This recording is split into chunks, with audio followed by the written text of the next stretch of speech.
Hi, I'm Elizabeth, and this is my Romanceopoly Readathon TBR pile.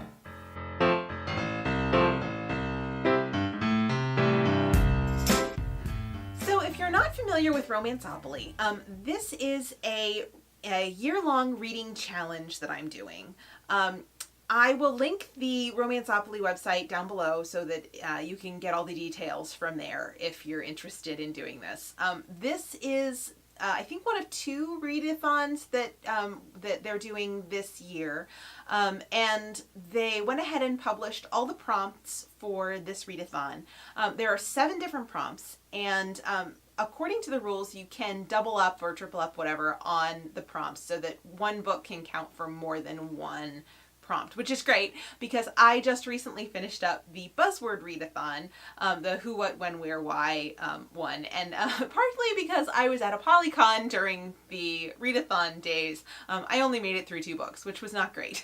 So I'm hoping to avoid that this time by going ahead and taking advantage of the rules that allow me to double up and triple up.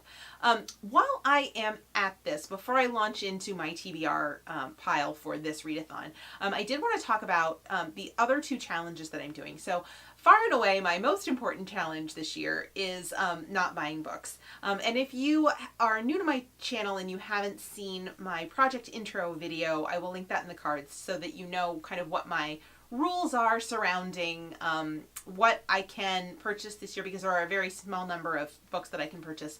And then also what, and books that I can acquire in other ways, like from the library or from audiobooks or whatever. So that is my big challenge this year.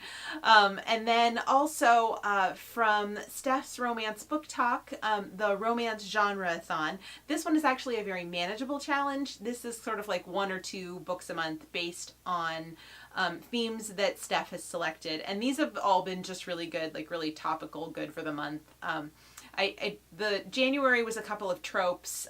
February was to read books by Black authors. March, St. Patrick's Day, was to read books with kind of a Scottish or Irish connection. I actually don't know what the prompt is for this month, but I'm sure when she posts that, I'll post something on Twitter or Instagram telling you what I'm going to read for Romance Genre-a-thon this month. So, to get back to the point of this video, the Romanceopoly Readathon runs April 8th through 14th. So it's a week-long thing. And I'm going to go ahead and talk about the prompts a little bit out of order just because I am doubling up, and it sort of makes more sense to talk about the prompts in the context of the book and not the other way around, so I'm not talking about the book more than once. So the first book that I'm going to talk about is Red, White, and Royal Blue by Casey McQuiston. This fits with 3 of the Romanceopoly Readathon prompts. First of all, it has red on the cover. It's illustrated. And it's a new to me author.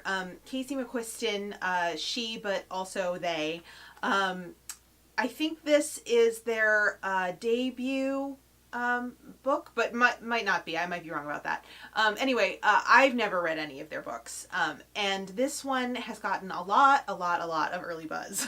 It's a male-male romance between, I think, the American president's son and a British prince. So I, because I've heard so much about it, and because it comes out in May, and because the readathon is over on the 14th, and that'll give me plenty of time to write my review before the book comes out, I'm going to read this one for the readathon. The next book is Evernight by Kristen Callahan. This is book 5 in the Darkest London series.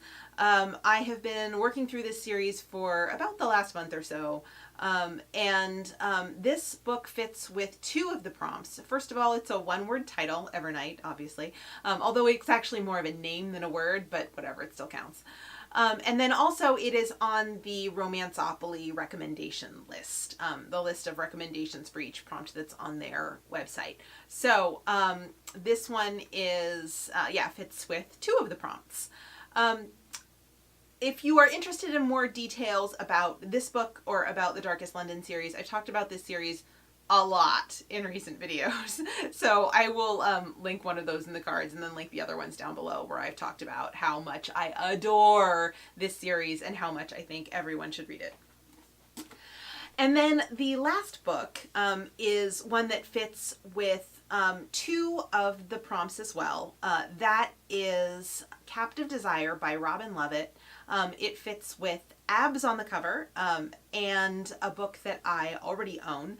Although I had to laugh at that prompt because I was like, yeah, so all of these books pretty much are ones that I already own. All the books that I'm going to read this year, more or less. I mean, not exactly, not quite, because I can get books from the library and I can purchase a few books here and there. I've also managed to pick up some things at conferences that I didn't already own, although I'm not going out and buying any new books for this readathon, obviously, since that's a super rare thing for me this year.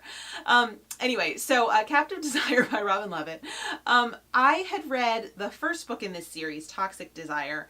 It's a sci-fi erotic romance. So it takes place on a planet that is sort of like steeped in pheromones, chemicals that make people really horny.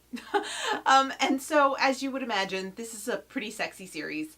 The first book was terrific. I really reviewed it very, very favorably. I think I might have put it I think I might have written a review on Goodreads, so if I can find that, I will link that below.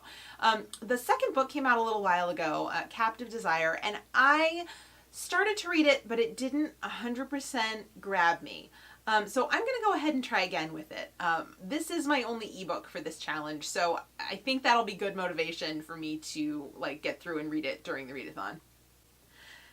So that is my Romanceopoly Readathon TBR pile. Have you read any of these books? Are you doing Romanceopoly? Let me know in the comments. If you are new to my channel, please subscribe. I would appreciate that ever so greatly. And have a great week. Doubt not, slay some words, and Lex has your back. Bye.